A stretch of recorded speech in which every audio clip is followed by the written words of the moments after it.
Para analisarmos esta reforma do mapa judiciário, convidámos João Correia, ex-secretário de Estado da Justiça, e António Jaime Martins, da Distrital de Lisboa, da Ordem dos Advogados. Boa noite, doutor. É por si que começamos com esta curiosidade de estarmos vestidos exatamente igual. Mas não combinámos nada. Não foi combinado. Doutor, queixa-crime da Ordem dos Advogados contra todos os membros do Governo que decidiram a reforma judicial. Que fundamentos é que apresentam para uma decisão e uma tomada de posição tão dura como esta? Olha, eu não sei que fundamentos é que o Conselho Geral encontrou para apresentar essa queixa-crime. O Conselho Distrital é alheio à apresentação dessa queixa-crime. Aliás, eu soube dessa apresentação da queixa quando vinha precisamente para aqui. Eu em tempos, tinha sido mencionada essa situação de que a queixa seria apresentada. O Conselho Geral e a bastonária da Ordem dos Advogados, a doutora Lina Fraga, tinham anunciado a apresentação dessa queixa-crime. Eu, enquanto representante do Conselho Distrital de Lisboa e o meu próprio Conselho, entendemos que não vemos fundamento para essa apresentação. Uma razão muito simples, porque pensamos que se trata de uma opção política. Esta reforma judiciária é uma opção política do Governo e, quer dizer, como opção política não podemos discordar dela, de alguma forma pô-la em causa, mas não me parece que haja nenhum ilícito penal censurável. Aliás, em termos de visados na queixa, foram só visados, pelos vistos, os membros do Governo, quando, por exemplo, a Lei da Organização Judiciária foi aprovada no próprio Parlamento. Portanto, ao adotar a mesma lógica, teria que ser feita também queixa contra os deputados da maioria. Quer dizer, não... A queixa é de atentado ao Estado de Direito, o que pressupõe danos graves provocados, obviamente, ao Estado. Estando a reforma no seu primeiro dia no início, apesar de todas estas confusões e falhas que nós observamos, já é possível avaliar tão cedo que há de facto dano ao Estado, isto avaliando apenas aquilo que é o fundamento básico da queixa-crime, que é atentado ao Estado de Direito? Repare, a reforma está no seu primeiro dia, entrou hoje em vigor. Teve, quanto a mim, uma entrada em vigor infeliz, é verdade. Já lá vamos a isso. Isso já lá vamos. Mas o que é certo é que o seu impacto, e nós podemos pensar que ela poderá ter um impacto negativo em determinados aspectos, poderá ter outros aspectos positivos, mas esse saldo só poderá ser feito daqui a um ano e meio, 2. O apuramento de vantagens e desvantagens desta reforma judiciária só poderá ser avaliado com o tempo. Nós podemos Mas olhando para toda esta confusão e falhas detectadas hoje, podíamos dizer que devia ter sido pelo menos adiado e não ter entrado em vigor hoje nestas condições, tendo em conta que há obras a decorrer e há falhas no sistema informático. Poderia ter sido de outra forma, com um prazo mais dilatado no tempo e não entrar em vigor logo hoje, que é um dia simbólico, evidentemente. Repare, esse foi um dos aspectos que me surpreendeu. Foi aquilo que me pareceu alguma falta de organização subjacente à entrada em vigor da reforma. Eu esperaria que a coisa pudesse estar mais bem preparada. Aliás, com alguma distância relativamente à entrada em vigor da reforma, eu sempre me pareceu que podia ser adotada uma estratégia, adotando-se este critério, este mapa judiciário, sendo este o caminho, podemos discordar dele por um ou outro aspecto, mas que ele deveria ter uma implementação gradual e não total, não por sobressalto. O mundo judiciário é um mundo tradicional, é um mundo, enfim, onde as coisas têm que evoluir, enfim, com algum gradualismo. E o que me parece é que a reforma, ao ser posta em vigor no imediato em todo o território, foi suscetível de causar estas situações e que efetivamente causou. Doutor João Correia, vamos a esta primeira questão relacionada com a queixa-crime. É de facto uma opção política? Há fundamento para se apresentar uma queixa-crime com base nesta razão que é atentada ao Estado de Direito, este pressuposto? Do Código Penal que eu conheço e da legislação penal avulsa que eu conheço, não verifico a existência de qualquer coincidência entre a queixa-crime e a intervenção do Conselho Geral da Ordem dos Advogados. A não ser que haja um novo Código Penal e uma nova lei extravagante penal, que eu desconheço, mas eu não sou obrigado a conhecer tudo, não é? Agora, do que eu conheço, não há nenhuma correspondência entre a intervenção do Conselho Geral dos Advogados e a queixa-crime e o Código Penal. Portanto, não conheço, não sei qual é o fundamento. É de um dia descobrir, com certeza. Há de chegar às minhas mãos a sentença que condena os membros do Governo, com os quais eu nada tenho a ver. Aliás, tenho de fazer uma declaração de princípio, não sou do PSD, portanto... Foi, de resto, secretário de Estado de governos do PS? Fui do governo do Partido Socialista, fui secretário de Estado, mas, acima de tudo, sou advogado há 40 anos, em exclusividade. Vamos lá ver se é essa a minha única qualidade.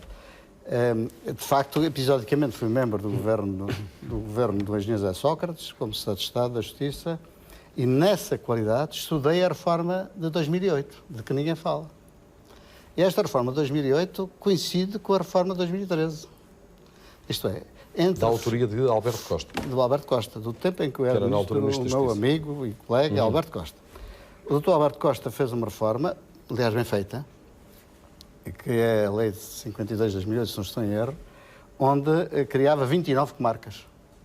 E agora, não 23, há aqui uma alteração... Agora há 23 comarcas, portanto, enfim, se a guerra é por aí, só que essas 29 comarcas foram examinadas até ao limite por mim, enquanto Secretário de Estado, e por um grupo de trabalho que foi criado em 2010.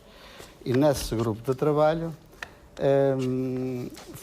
verificou-se o seguinte, que as 3 comarcas piloto criadas, no caso de serem estendidas ao país todo, tornava praticamente inviável, quer em termos orçamentais, físicos, humanos, tornava praticamente inviável, dado que estamos em crise, estava praticamente inviável a execução completa do mapa judiciário de 2008. Era bem feita, só que a centralidade das comarcas de 2008 estava sediada nas chamadas NUTs 3. Ninguém sabe o que é. Por acaso eu estudei, tive a obrigação de estudar, mas eu, se perguntar a qualquer português o que é uma NUT 3, eu digo-lhe já que 99,99% dos portugueses não sabem o que é. Mas são circunscrições administrativas. Bom, foi entendido, na base destes estudos feitos ainda no meu tempo, não no tempo deste governo, da doutora Paula Teixeira da Cruz, que, de facto, o distrito, a capital distrito, era a sede administrativa, logística, mais razoável para todo o funcionamento da máquina judiciária. Foi entendido isto é, entre 29 e 23, a diferença não era muito grande. E, por outro lado, viabilizava, facilitava o encontro e o apoio de toda a máquina judiciária pela máquina administrativa. Isto é, não se previa a extinção de tribunais como hoje, de certa forma, não se prevê. Mas, acima de tudo, chamo-lhe a atenção para o seguinte. A justiça de proximidade em Portugal não existia de antes, como não existia em 2008, como não existe em 2013. Mesmo com estes 27 casos de tribunais de proximidade? Não existe justiça de proximidade. A justiça de proximidade exige, para as pequenas bagatelas, isso exige que os senhores presidentes de Câmara ousem criar tribunais municipais, ousem criar julgados de paz, ousem, porque está na mão deles, é da competência deles. Isto é, quando eu vejo um presidente de Câmara... Doutor, mas a maior parte das câmaras em Portugal quase não conseguem cumprir as suas obrigações diárias em termos eles não discutem. Finanças. Eu vejo discutir é que eles fecharam-lhes os tribunais. Não vejo discutir que não têm dinheiro para criar tribunais de proximidade. Isto é, imagine o senhor que compra um frigorífico estragado. Vai-me consultar no meu escritório, eu exijo-lhe uma remuneração, honorários, para pôr uma ação que vale 100 euros. Não tem mecanismos judiciais, nem jurisdicionais, para resolver esse problema. Não tem. Essa justiça de proximidade não existe em Portugal. Ou seja, não é este mapa, não é o mapa de 2008, não é o mapa não é a Dona Maria. Agora, chame-lhe a atenção, voltemos atrás, se não se importa, só por um segundo. Nós estamos a discutir um mapa de quase 200 anos. Este mapa que está em vigor hoje tem quase 200 anos. Temos perto de 50 municípios que nunca tiveram tribunal. E se reabrem esses 20, tem de se abrir 70, pelo menos 70. Ora bom, eu quero saber onde é que há dinheiro para reabrir 70 tribunais. Eu gostava de saber se é um projeto tão antigo, já foi de Dona Maria, já foi do governo do PS e agora é deste governo e está com todos estes problemas. Qual é o problema? É que é bom, mas não é execuível nas atuais condições financeiras do país. É normal. Isto que está a acontecer é normal. Se quer que lhe diga, não há nada de patológico nisto. Isto é, uma transformação com esta dimensão, com esta profundidade... Devia ser gradual, como disse há pouco o doutor António Em parte sim, em parte não. As soluções estão pensadas. Na reforma de 2008 pensou-se na gradação da reforma e não do resultado.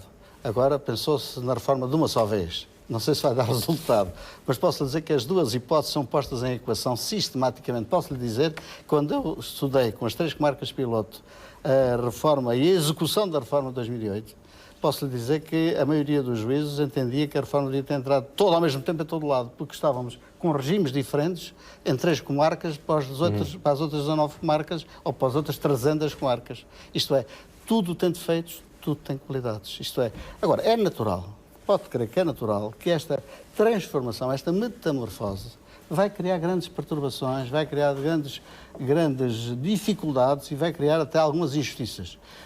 Agora, posso lhe dizer que é absolutamente necessário, porque nós não podemos viver no melhor dos mundos. Passámos por um mundo em que dizíamos não há investimento em Portugal porque o mapa a máquina judiciária não funciona. Agora, queremos pôr a máquina judicial a funcionar.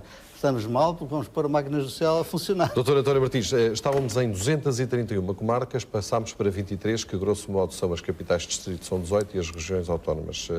O Governo garante que esta fórmula vai agilizar processos por um lado e facilitar a distribuição de recursos humanos por outro. Concorda com esta análise e com esta perspectiva positiva e otimista do Governo? O Governo terá seguramente os estudos que estão na base dessa conclusão que formulou. Eu, olhando para o número de processos pendentes a 31 de dezembro de 2013 e até há uns meses atrás, olhando para o número de magistrados que está afeto à resolução desses processos e o número de magistrados é globalmente diminuído, eu estou a pensar, por exemplo, e muito concretamente no Distrito Judicial de Lisboa, nas 3 novas comarcas, em que eu penso que, tirando Lisboa, onde há 9 magistrados, nós temos Almada, que terá as execuções de todos os extintos tribunais da margem sul. Estou a pensar em Oeiras, na comarca de Lisboa Oeste. Estou a pensar em Sintra, um eterno problema. As execuções em Sintra arrastam-se de forma ilimitada no tempo. Estou a pensar nesses tribunais onde, efetivamente, o número de... Estou a pensar em Loures, onde hoje, aliás, estive e pude, de alguma forma, constatar os milhares de execuções que lá estão ainda espalhadas pelo chão da instalação, correspondente ao antigo Tribunal de Loures, que me dizem que são perto de 60 mil, e eu olho para o número de magistrados judiciais e vejo 2 magistrados judiciais para 60 mil processos, 3 magistrados judiciais, e naturalmente eu fico preocupado. Mas o Governo promete aqui um reforço de quadros e ainda de encontro àquilo que está a dizer. Mais 8 magistrados do Ministério Público, 36 procuradores adjuntos, 900 oficiais de justiça. A questão é se este reforço que está prometido é suficiente ou não. Pronto, e permita-me só dizer só mais uma coisa relativamente às execuções. As execuções representam cobrança de dívida. As cobranças de dívida são aquilo que as empresas pretendem saber quando se pretendem instalar num território. Uma empresa que se pretende instalar na margem sul quer saber qual é o tempo de cobrança de uma dívida. Portanto, se o seu cliente não lhe pagar, quanto tempo é que ela leva a cobrar uma dívida? Ora, se, por exemplo, olharmos para a secção de execuções da margem sul da comarca de Lisboa, que está instalada em Almada e que tem 3 juízes, e serão tramitados, pelo menos de acordo com os números de 31 de dezembro de 2013, mais de 60 mil execuções. O tempo de espera é extremamente longo. Faz-nos pensar que estaremos a falar de cobranças a 2, 3, 4 anos. Numa altura em que as empresas estão com a corda no pescoço e a liquidez é fundamental. Se entrarmos noutros campos, que é o domínio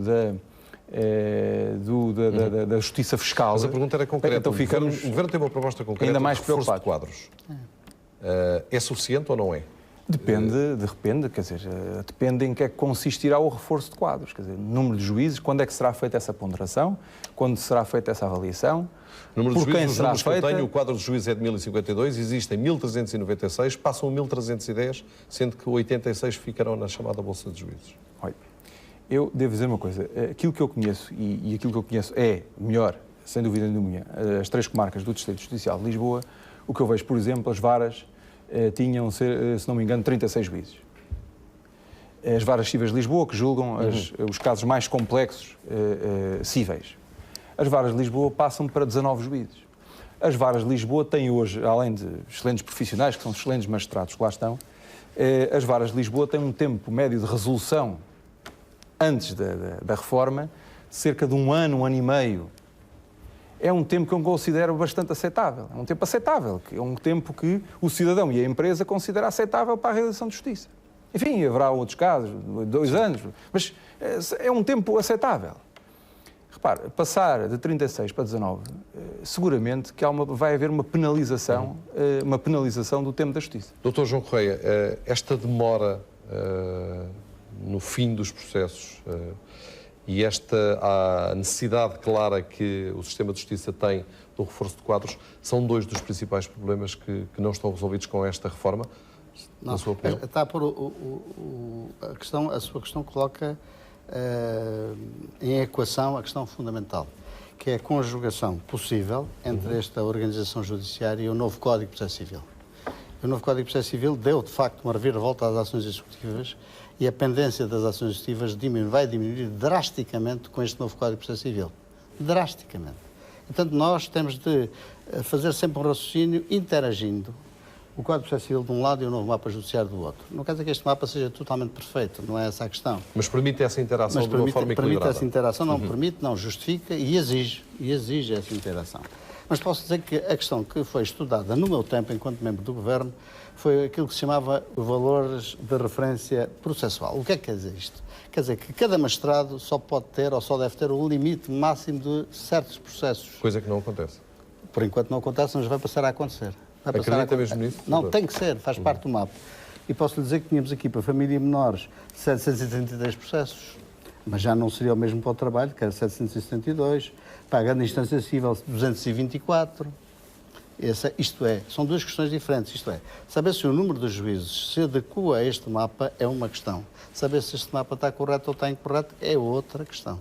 Vamos estudar cada questão por sua vez. Se é necessário mais juízes, por acaso a reforma vai no todos os agentes judiciais são unânimes num aspecto, faltam quadros e falta o reforço. A reforma demonstra que há juízes a mais, há funcionários a menos e procuradores a menos. Isto é, o número de processos tem aumentado. Nós temos 1.600.000 processos pendentes, dos quais 1.200.000 eram ações executivas. Isto é, ações cíveis propriamente ditas tínhamos 600.000.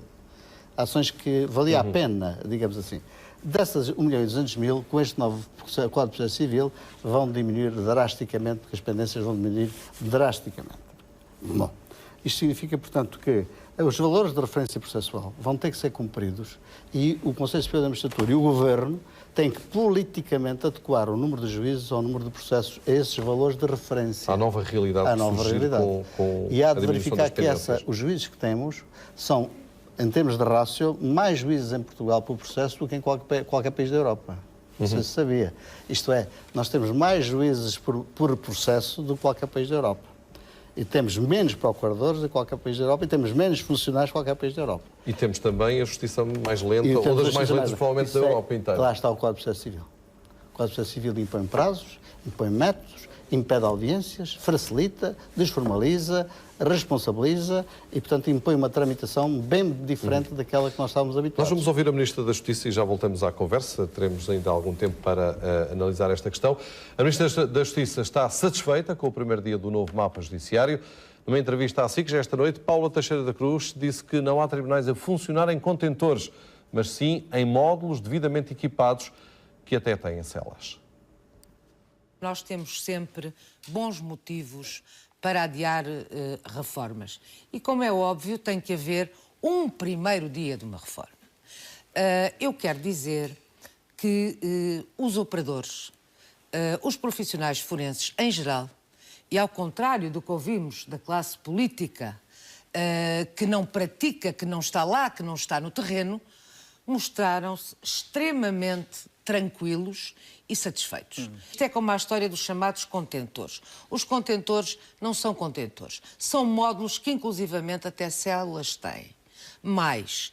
E estão todos devidamente apetrechados, é que ouvimos aqui críticas de que não estão. Apetrechados. Mas nós ouvimos os senhores presidentes... Não é verdade. Ouvimos os senhores presidentes das comarcas darem um testemunho logo de manhã de que tudo estava em ordem. António Jaime Martins, temos aqui a Ministra satisfeita com este primeiro dia, a enaltecer até as qualidades dos contentores, ainda que não seja a solução ideal, mas temos a maior parte dos agentes judiciais a dizerem que os órgãos de soberania não devem funcionar nestas condições. Qual é a sua posição relativamente a este aspecto muito concreto das condições de alguns tribunais? Eu creio que isso é mais ou menos unânime nos atores do judiciário que não gostam que a justiça funcione em contentores. Quer dizer, por muito boas condições que tem. Repare, nós temos aqui situações no Distrito Judicial de Lisboa onde há situações transitórias que se tornaram depois mais ou menos permanentes já de contentores, mas por incapacidade dos equipamentos mas eu hoje também ouvi instalados. dizer que há contentores que têm melhores condições do que alguns tribunais que têm a dignidade de um tribunal, não tendo as condições para manter essa dignidade. Mas isso aí é altamente discutível. E deixe-me dizer-lhe o seguinte. Portanto, eu estava a dizer que, por exemplo, Vila Franca, por exemplo, Montijo, por incapacidade da instalação que tem há alguns anos, foram montados esses contentores. E, portanto, são situações provisórias que deveriam ser provisórias, que deveriam ser provisórias por incapacidade da instalação do equipamento instalado. Uma outra coisa diferente é encerrarmos tribunais, retirarmos competências a tribunais que têm instalações próprias e, portanto, que eram capazes de permitir que aquele número de processos ali tramitasse e, portanto, desocupar parcialmente esses tribunais ou abandonar outros equipamentos existentes, públicos, e montar contentores em vez deles. E, por exemplo? Isso, o caso de Loures é paradigmático. O caso de Loures é paradigmático. Inclusive, dá-se a situação do comércio ser previsto na regulamentação que a secção de comércio da comarca de Lisboa Norte fica em Vila Franca. E eu até sei que a delegação de Vila Franca e a Câmara Municipal tem uma instalação, enfim, aparentemente disponível à frente do próprio Tribunal e o que se está a passar é que o comércio foi para Loures, para o antigo Tribunal Judicial de Loures. E o que eu pergunto é, se fosse utilizada a instalação, que é, aliás, o que diz a regulamentação, em Vila Franca, se fosse utilizada aquela instalação, será que não seriam desnecessários os contentores? Repare, eu hoje estive na abertura desses contentores ao cidadão e ao utente da justiça. Logo pela manhã, lógico. Logo pela manhã. E o que eu vi foi processos empilhados no chão, secretárias sem nada em cima, computadores desligados e secretárias e estantes vazias. E, portanto, o que eu penso é, será que a reforma não deveria ter sido pensada de outra forma para no dia 1 efetivamente ser possível marcar diligências? É porque o problema é este, quer dizer, toda esta situação gerou que desde março que não são feitas marcações, exceto os casos urgentes. Se chegados a 1 de setembro fosse possível fazer logo as marcações, seria possível que os julgamentos, as diligências fossem feitas, se calhar, até ao final do ano. Como em 1 de setembro estamos longe, para aquilo que eu tenho visto e o que os colegas me têm feito chegar, como estamos longe de conseguir fazer marcações, pelo menos já nas primeiras semanas de setembro, portanto vai-se arrastar a situação provavelmente para outubro, o que vai acontecer é que vai haver um delay muito grande na marcação das diligências, o que significa que nós vamos ter 7, 8 meses de atraso nos processos e esse atraso, mesmo que a reforma seja feliz e que permita diminuir os tempos de resolução, esse atraso aqui já é irrecuperável. Dr. João Correia, voltamos a esta questão dos tribunais e das instalações. Já é advogado há 40 anos. Fiz uma correção, há bocado disse que eram 29 tribunais, não, eram 39 tribunais. Eram 39, era uma diferença superior, portanto agora são 23. 39, eu queria corrigir, porque é 39, enganei-me, não são 29. Portanto são 16 de diferença. O tema é se esta reforma do mapa judiciário garante ou não a dignidade dos tribunais enquanto sedes de órgãos de soberania. Bom, a dignidade em contentores, obviamente que não, mas obviamente que terá de ser uma situação transitória, só se justifica nesses contentores, mesmo com a máxima dignidade possível dos contentores, desde que seja uma solução transitória. Ponto 1. Há tribunais atualmente onde eu tenho litigado, não é, que não têm dignidade nenhuma e não são contentores, não é? Fiz julgamentos em tribunais onde só havia pulgas, não é? Isso tinha sido do julgamento e tinha de tomar banho a correr porque estava cheio de pulgas. Nesses casos, vale mais fechar esses tribunais e funcionar provisoriamente. Entre um contentor sem pulgas e um tribunal com dignidade com muitas pulgas, eu prefiro o contentor. Bom, vamos lá ver se a gente se entende.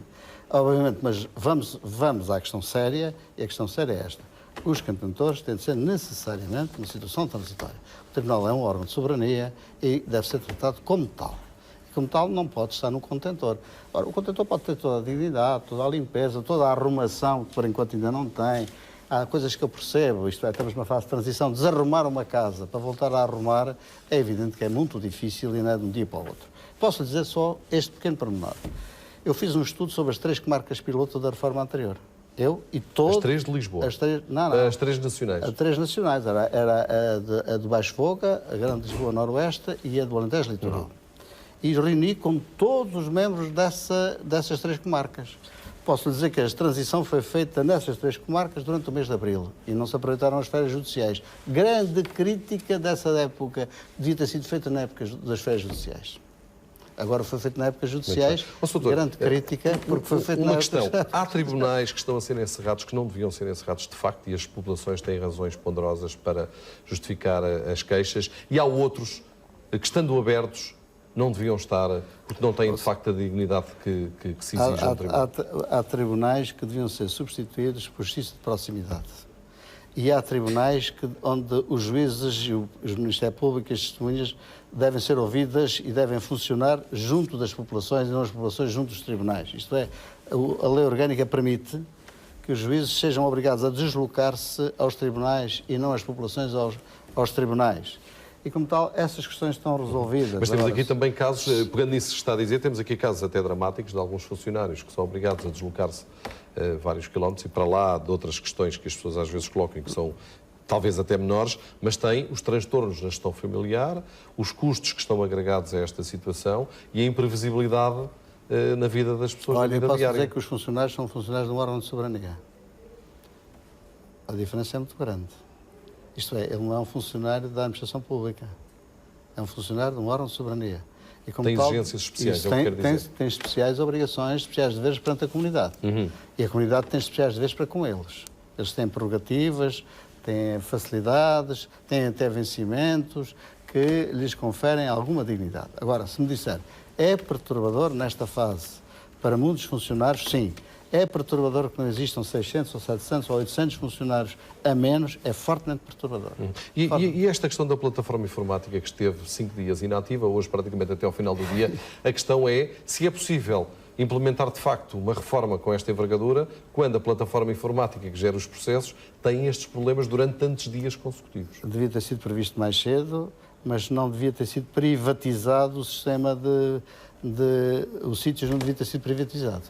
Isto é, devia ter-se mantido dentro da Direção-Geral da Administração da Justiça ou até mesmo dentro do Conselho Superior da Magistratura e do Conselho Superior do Ministério Público.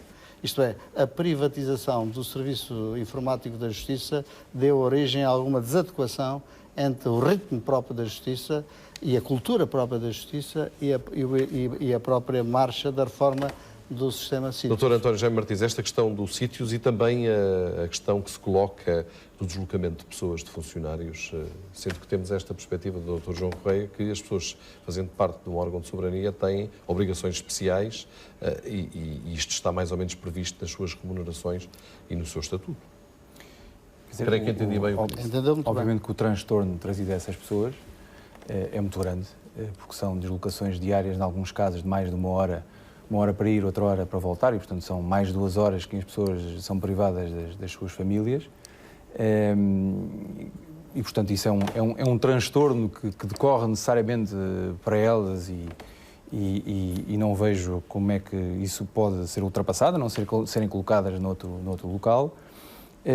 Relativamente à plataforma... Leiria, desculpe, as pessoas vão de Leiria para Alvaiázar, fazem uma viagem de 60 km em táxi a pagar 160 euros por dia, o que dá mais... Mas eu penso que isso será assumido pelo Ministério. Durante um ano, mas é um custo quase 60 mil euros. É um custo elevado, esperemos que isso não seja mas a regra. Não serão autorizadas a usar carro próprio, por exemplo, estamos aqui perante uma autorização, não seria mais barato? Não sei, não faço esses raciocínios,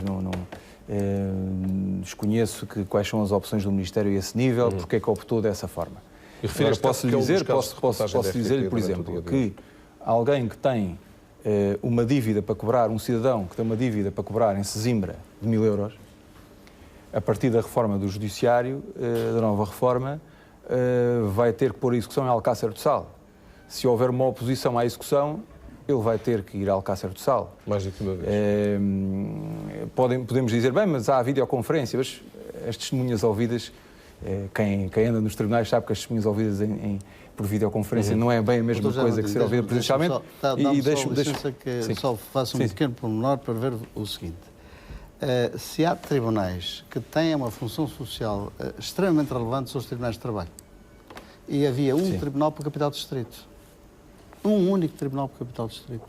Durante décadas. Desde 1940 até 2000 e pouco. Ora bom, e não vi ninguém ficar aborrecido para obrigar um trabalhador a ir até Lisboa, ir até Braga, até Castelo Branco, ou até Évora, ou até Santarém, e é o tribunal mais importante sobre o aspecto social. E não vê ninguém dizer que devia haver um tribunal em cada sede de concelho. Havia um único tribunal. Vamos concluir. Deixe-me só dizer, relativamente aos sítios, que há uma parte da informação que tenho que não está exata. É que, neste momento, é possível aceder aos processos, mas os processos ainda não estão redistribuídos, portanto, não há uma redistribuição dos processos, portanto, adequando-os e distribuindo-os nas novas comarcas. Portanto, o que aparece é o número do processo anterior e a secção por onde ele corria na organização velha. Está parcialmente operacional. Está parcialmente operacional, ou seja, eu consigo consultar o processo pelo número antigo, mas não consigo sequer apresentar peças processuais. Portanto, oficialmente estará... Aliás, tenho aqui um template eu tenho aqui um template das 18h57 e já me confirmaram, antes das 9, 5 minutos antes das 9 horas, que se mantinha a mesma situação. Consegue-se aceder aos processos. Os processos não estão redistribuídos, portanto, não têm a numeração nova ou não estão atribuídos ainda às novas comarcas, e não é possível a apresentação de requerimentos e peças nestes processos. E o bom funcionamento da plataforma digital, sendo a plataforma que gera os processos, é absolutamente decisiva neste processo. É absolutamente decisiva. Deixa-me só dizer-lhe o seguinte, aliás, eu estive à espera de ver se a plataforma hoje ficava a funcionar e por volta das 5 horas, como vi que efetivamente não era possível adicionar peças, eu acabei por fazer um comunicado aos colegas dizendo que, precisamente nestas situações, mantendo-se a inoperabilidade dos sítios, que os colegas deviam remeter pela via antiga, à moda antiga, as peças. Tenho mesmo pena, não temos mais tempo. Dr. António Jaime Martins. Deixe-me só fazer uma pequena nota. Convido-me para daqui a um ano fazer as mesmas perguntas. Espero convidá-lo mais cedo. Ou mais cedo, daqui a 6 meses, para fazer as mesmas perguntas. Porque acho que este processo, eu digo isto porque acho que o processo da justiça deve ser avaliado de forma permanente. 6 meses. Eu não sei se esta reforma vai funcionar ou não. Eu tenho uma expectativa positiva relativamente à reforma. Positiva. Embora não concorde com algumas das suas facetas. Por exemplo, não concordo com a extinção, pelo menos, de alguns tribunais. Não concordo. Mas concordo com a desativação e, pelo menos, esses tribunais devem funcionar como lojas de cidadão. Podem reunir lá conservatórias, finanças, podem reunir lá naqueles tribunais um conjunto de serviços que os cidadãos neste momento não têm. Correios, etc.